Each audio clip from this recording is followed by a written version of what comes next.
Vous avez perdu 3 ans de votre vie. Je vous le dis très clairement. Quand vous avez appris à utiliser ChatGPT en utilisant des prompts qui ressemblent à ce type de prompt, et je vais vous expliquer pourquoi. Qu'est-ce que c'est qu'une intelligence artificielle? Qu'est-ce qu'elle prend comme données pour s'entraîner et comment elle vous répond? Un LLM, avant tout, a été conçu pour répondre à un problème, comprendre le langage humain. Le défi, c'est les mots, l'ambiguïté des mots, ambiguïté lexicale. Je te donne un exemple.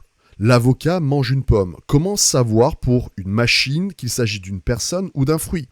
Ça, c'est ce qu'on appelle le NLP. Alors les machines ont été entraînées sur des milliards de documents en massif pour arriver à les classer. La classification, c'est est-ce que ce document parle d'un sujet? Oui, lequel?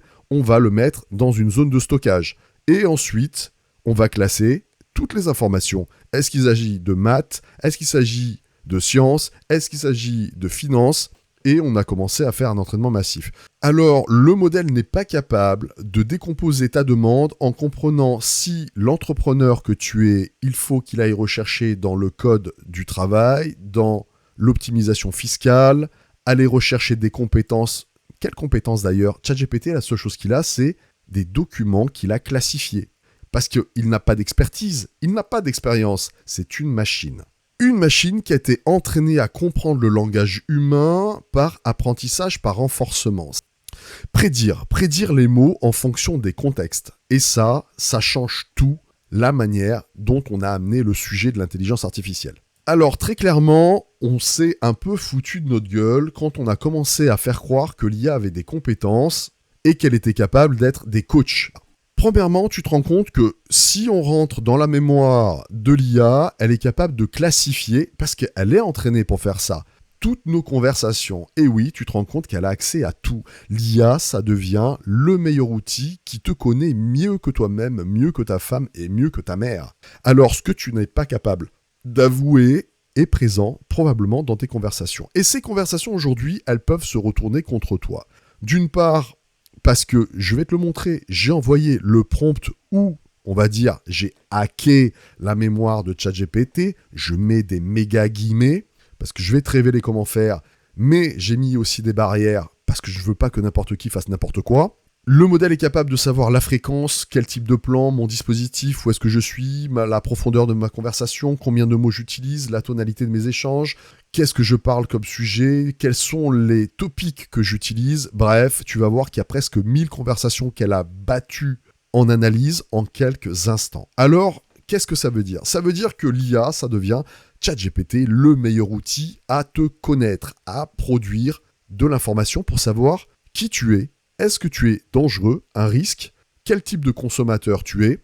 Et tout ça, ce n'est pas tombé dans l'oreille d'un sourd, mais dans les systèmes des chatbots. Et oui, quand je te l'ai dit, le produit, quand il est gratuit, c'est que le produit, c'est toi. Mais dis-toi un truc, si la compétence, on pouvait l'acheter pour 17,99 €, eh ben, quelle est vraiment la valeur de cette compétence? Est-ce qu'il fallait juste 3 vidéos de 15 minutes sur Internet pour que tu acquières de la compétence? Pose-toi cette question pour te dire la prochaine fois que tu vois du contenu dans une vidéo, est-ce que c'est pas moi le produit de cette vidéo? Moi, je veux simplement te faire comprendre une chose. Il y a des manières d'interagir pour obtenir des résultats. Il y a des manières d'interagir pour te divertir.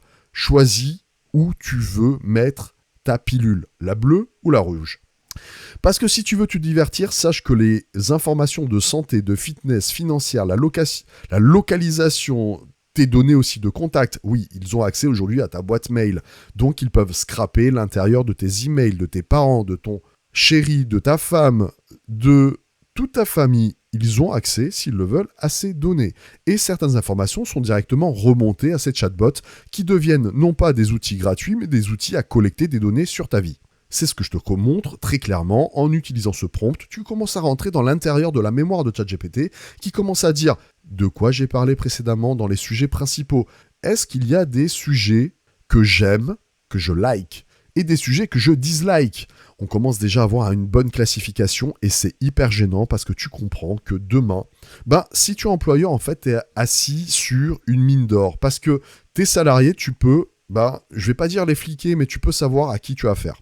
Au fin fond, il y a une chose qui est très claire, tu peux catégoriser, classifier, comprendre que la manière et la compétence, elles s'expriment à travers ton vocabulaire et la manière dont tu interagis, et ça en dit beaucoup sur ton profil, à la fois psychologique, mindset et la manière de bosser. Mais c'est pas tout. En tant qu'entreprise, tu es capable aujourd'hui d'utiliser les données de conversation, des échanges de tes salariés, mais aussi de tes clients pour comprendre où sont les problèmes, où sont les blocages, les points de levier et qu'est-ce que tu peux en faire. Comprendre les profils psychologiques, les approches cognitives, le style de communication, et ça améliore la personnalisation avec lequel demain tu vas rédiger du contenu pour tel et tel type de client. Tu comprends la puissance maintenant ? Voilà, ça réellement tu peux le faire. C'est ce que je t'apprends à faire dans les formations.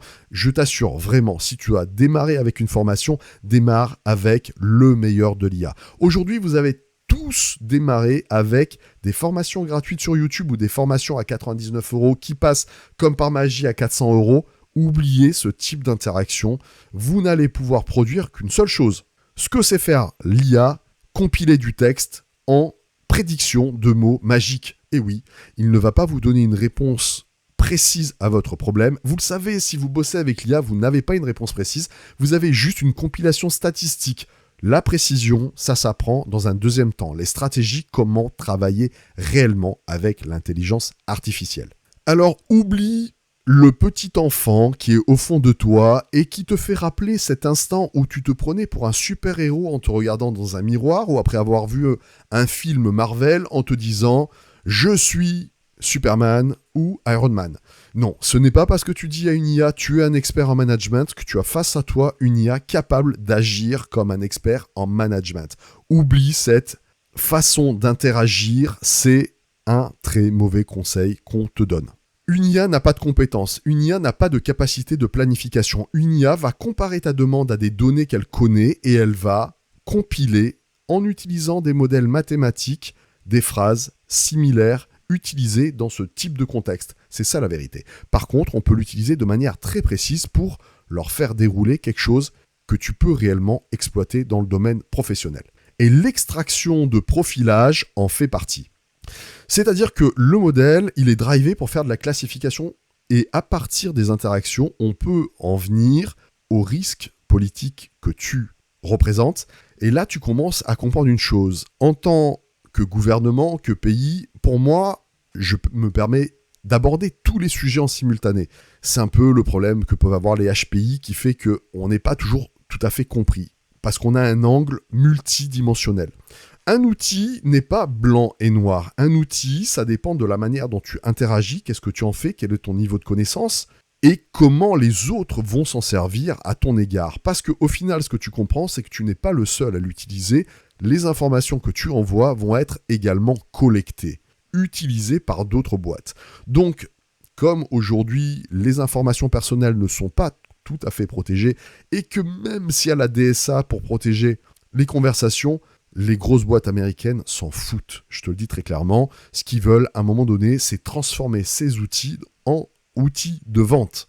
Donc, on est capable de faire du profilage de consommation. Savoir qu'est-ce que tu aimes, quel est le type de consommateur, quel risque tu présentes éventuellement pour une marque. Alors, imagine demain ton employeur savoir si tu représentes un risque pour l'entreprise, pour tes collaborateurs, ta manière d'interagir, tout ça, on peut le faire. Ton profilage psychologique. Et là, on va rentrer dans un domaine beaucoup plus intéressant pour le domaine professionnel. Alors, je vais te dire un truc au-delà de la hype, de dire attention, l'IA. Non, il y a des applications, ça dépend à qui tu as affaire, qui sont hyper intéressantes. Et je vais te parler de cette personne à qui je donnais un prompt en lui disant, tiens, j'ai remarqué qu'on pouvait accéder à la mémoire de ChatGPT. Et cette personne m'a avoué au cours de la discussion qu'elle était dans une situation de dépression très avancée avec un score proche de 90 sur 100 en classification. Et elle m'a dit une chose qui m'a choqué et qui m'a à la fois réconforté. Quand je suis avec le thérapeute, je parle que de choses négatives, mais quand je me suis rendu compte qu'avec l'IA, j'avais d'autres centres d'intérêt et de sujets, ça m'a permis de me voir différemment. Et là, j'ai envie de vous dire, professionnels, médecins, psychologues, thérapeutes, coachs, vous avez un outil incroyable pour vous aider à prendre connaissance des personnes avec qui vous échangez. Les personnes ne sont pas ces fractions de secondes que vous avez en face de vous, mais bien plus encore. Et la capacité de l'IA, c'est d'arriver à focaliser des blocs d'attention. C'est ce qu'on a évoqué juste avant sur des séquences de mots au regard de contextes extrêmement importants. Cette attention-là, ça vaut de l'or. Ça va vous permettre d'accélérer votre prise de décision et différemment d'un humain qui n'est pas capable de retenir l'ensemble des échanges que vous avez, de faire de la classification de personnalité, du type cognitif, verbal, visuel, analytique, intuitif, de faire de la détection sur le type émotionnel, impulsif ou curieux. Bref, vous êtes capable d'avoir des outils qui vont vous aider à prendre de la décision et de vous rassurer d'un point de vue objectif. Ce sont des maths. On n'est pas sur de l'interprétation subjective. Alors bien entendu, il faut que les paramètres des modèles soient optimaux, que la manière dont vous interagissez soit professionnelle, c'est capital. Vous ne pouvez pas simplement dire « tu es un expert en psychologie, maintenant fais-moi le diagnostic du patient ». C'est ce qu'on vous dit dans toutes les vidéos. Arrêtez d'interagir comme ça avec l'IA, mon sang. Je vous le jure, vous allez droit dans le mur. Je suis le seul aujourd'hui à vous dire cela depuis des mois et je me bats pour une chose très simple. On a un outil incroyable qui peut être aussi extrêmement dangereux, parce qu'un outil n'a pas qu'une seule facette. Il faut percevoir toutes ces dimensionnalités pour en concevoir son potentiel de manière claire et objective pour savoir comment interagir au-delà de la hype constante où on vous fait croire tous les matins que vous allez être remplacé par une machine qui n'est qu'un compilateur statistique. Alors non, ce n'est pas qu'un système aussi simple et basique, mais vous l'avez compris, on peut aller très loin pour faire de la classification mathématique. Alors une chose, c'est de compiler un PDF et une autre chose, c'est des centaines de milliers de data. À un moment, il faut des data analystes et des vrais. Mais vous allez vous rendre compte qu'avec des bonnes stratégies, vous êtes en mesure d'en tirer beaucoup d'avantages. Améliorer votre qualité de travail, votre prise de décision, et cela de manière efficace. Alors, je vais vous présenter le hack pour entrer dans la mémoire de ChatGPT. Les gens vont juste retenir le hack. Moi, c'est le point de détail du message. C'est pas parce que vous allez faire un copier-coller d'un prompt. Le prompt, j'ai verrouillé certains systèmes pour permettre des disclaimers et ne pas oublier que vous n'êtes pas en présence d'une personne, mais d'une machine. Ensuite, que vous n'êtes pas que ce que vous mettez dans la machine, que vous êtes beaucoup plus. Et ça, c'est la valeur humaine que l'IA ne pourra jamais remplacer. Ensuite, il y a une chose capitale, vous voulez avoir le prompt complet, mettez-moi prompt en commentaire, je vous mettrai un lien pour pouvoir l'avoir. Je ne veux pas que ça tombe dans de mauvaises mains, je vous le dis très clairement. Au-delà de la hype, retenez une chose, c'est un outil pour lequel on a un objectif, c'est améliorer notre façon de travailler, notre productivité et notre temps pour dégager de la force pour ce qui compte vraiment dans une journée. Ne croyez pas que l'IA va bosser à votre place, mais apprenez à utiliser l'IA pour optimiser votre temps et votre productivité. Avant que je vous donne l'accès à ce prompt, n'oubliez pas de vous abonner, de liker, de laisser un commentaire, de me dire comment vous utilisez vous-même ChatGPT. Je sais que vous étiez tous conscients à peu près des risques qu'il y avait en utilisant l'IA, mais le voir, je pense, c'est encore mieux. Et quand vous allez prendre la claque de voir tout ce que le modèle est capable de savoir sur vous, prenez juste ce petit exemple en mémoire. Aujourd'hui, les modèles qui ont accès au système MCP et qui peuvent envoyer des emails, si vous n'êtes pas aligné avec les directives des prompt systems, c'est-à-dire les instructions qu'on leur a mis pour fonctionner, elles sont en mesure de prendre l'initiative d'envoyer un email à votre employeur, à votre femme, à votre collègue, bref, de faire la poucave, parce que oui, elles vous connaissent bien mieux que tout le monde, elles sont capables d'anticiper vos stratégies en comprenant les sous-entendus. Pourquoi ? Parce qu'elles ont été entraînées à comprendre le langage et vous avez avec vous votre meilleur ennemi tous les jours. N'oubliez pas de vous abonner, mettez-moi en commentaire prompt, je vous envoie le lien pour le hack memory et votre vie n'aura plus de secret pour ChatGPT.